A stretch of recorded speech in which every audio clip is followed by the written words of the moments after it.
My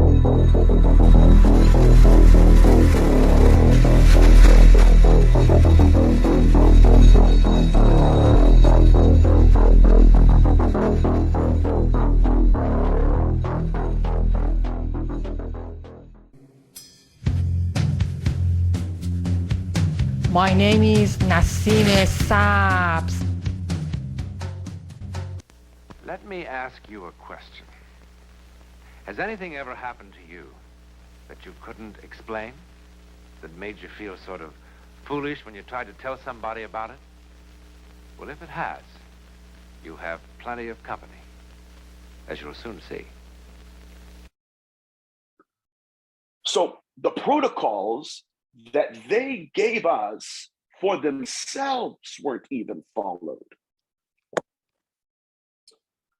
That's incredible. Now, if they're not following protocols they've given us to conjure them, just look at Jack Parsons, right?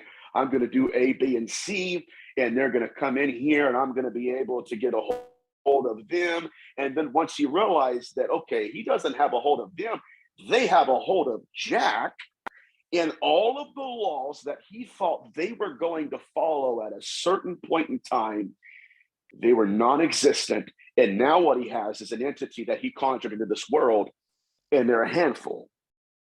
Now, this is exactly what Aleister Crowley told Jack Parsons one night. He said, listen, Jack, you don't know, Jack. He said, these beings you think will respect you.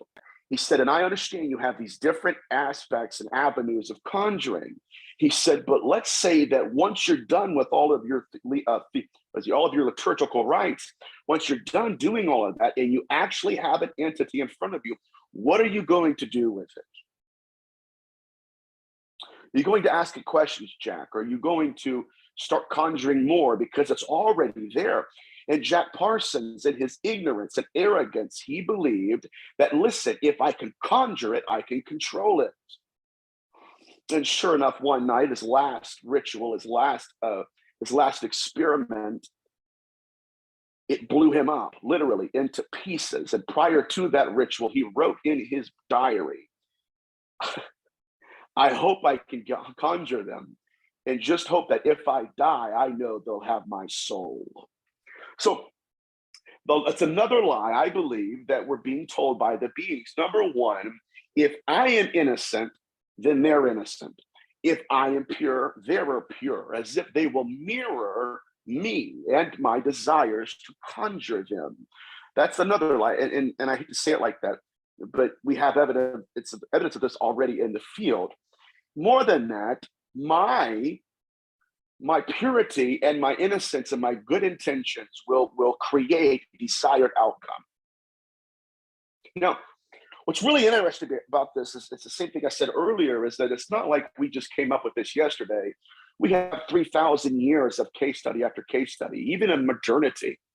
There's a lady I know that I cast the devil out of many years ago, whatever you guys want to call them, parasite, whatever. But we were on the phone with her. I was on the phone with her and going back and forth, and I began to talk to the entity. And she was cussing me out and saying all kinds of stuff. And finally I said, okay, can I talk to the entity? She said, yes. And I said, okay. And I called it by name. And I said, I have a vision right now. I said, you were conjured in the second story of the house through a Ouija board. The individual was a woman. She calmed down. Her voice changed. She said, and he said, yes, she did. She conjured me. I said, so you used that contact as a portal? Yes, I did. I said, all right. It was a Ouija board. And I said, I named it again. I said, so why are you here? He said, because she wants me here. Now watch this. The individual was not just possessed, but she had been addicted to heroin. And the entity, it started out, hello, Uncle Ted, Aunt Deborah, or whoever we want these beings to be. Next thing you know, she made a covenant. This is what they said. She had made a covenant with the devil. And that entity came to claim payment with her life.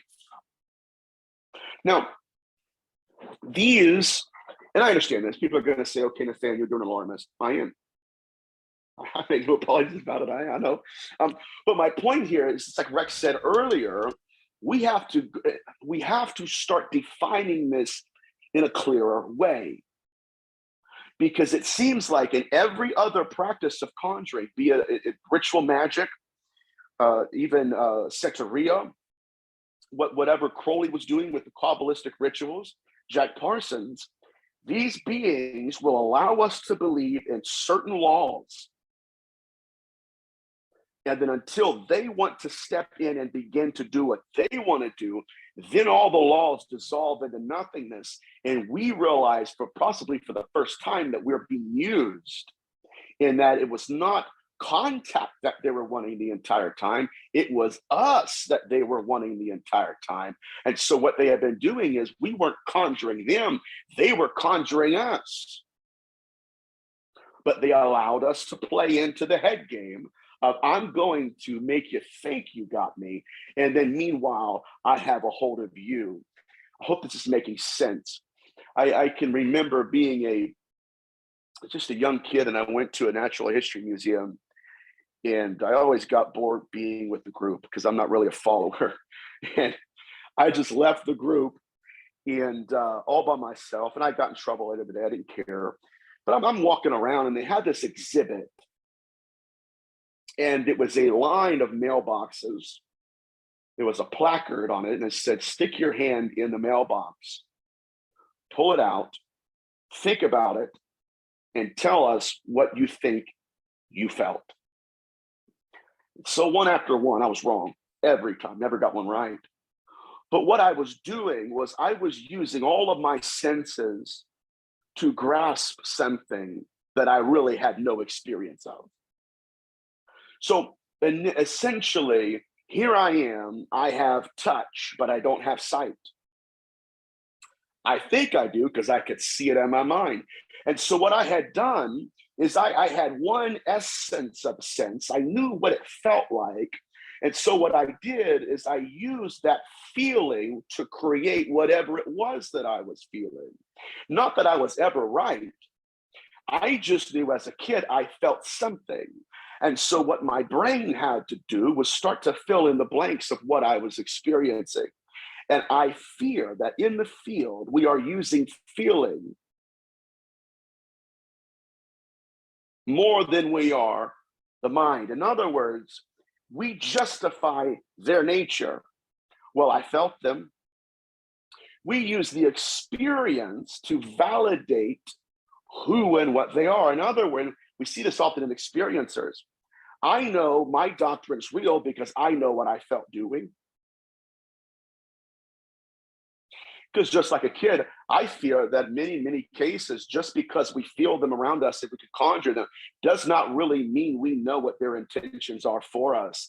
In other words, the experience can be 100% real, but it doesn't mean we really understand what they're doing, why they're here, and what they want from us.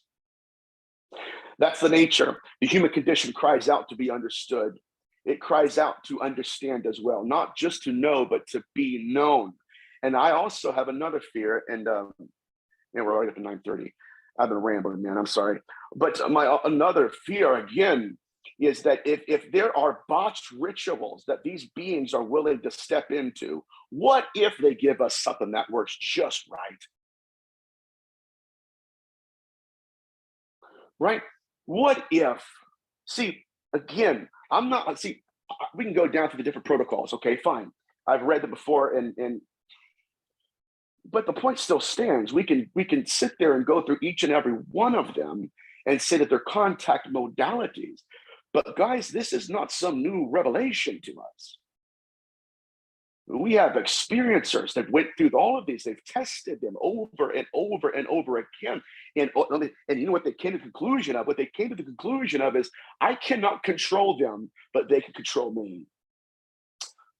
I'm trying to box them in with laws that I think they'll work around. And at the end of the day, they're about to eclipse them. And when they come here to eclipse them, they're going to step out of the circle of salt. And now they're going to demand something from us.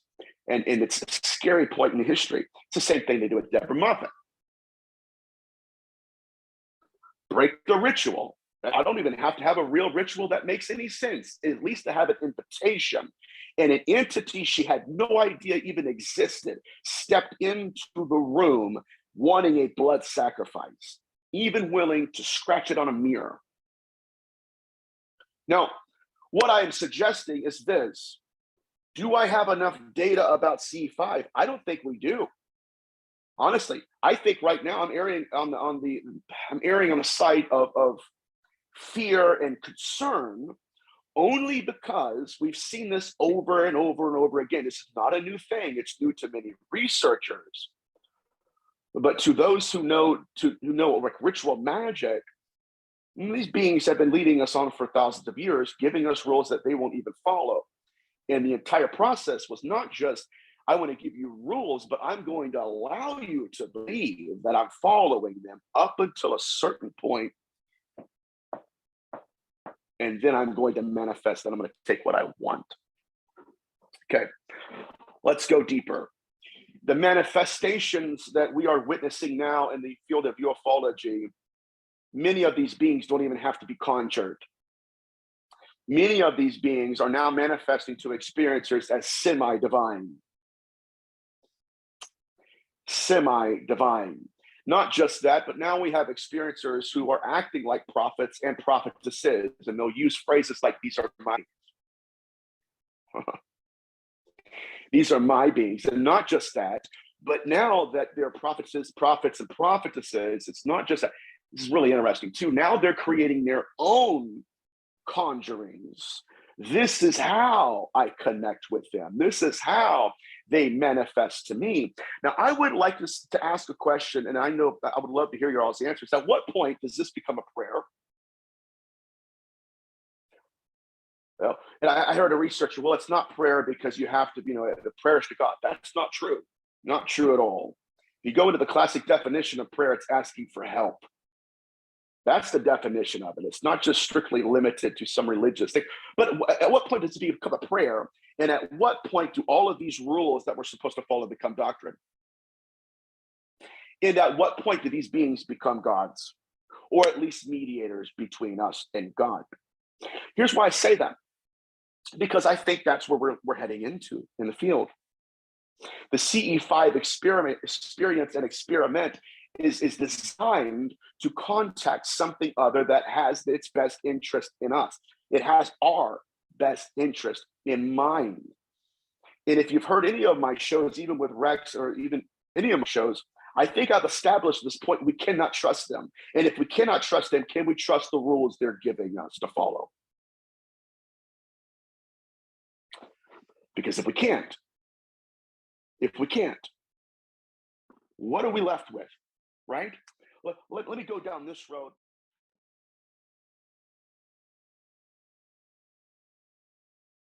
And I've been watching your lips, Clinton. You can't smile correctly. Your face is somehow stuck in a permanent half smile. I think that's because there's a flaw in that latex rubber mask you have on. Come on, take out the mask, Clinton, and let's see what lies beneath. 10 to 1 is a lizard, Jim. Shut up, Scotty.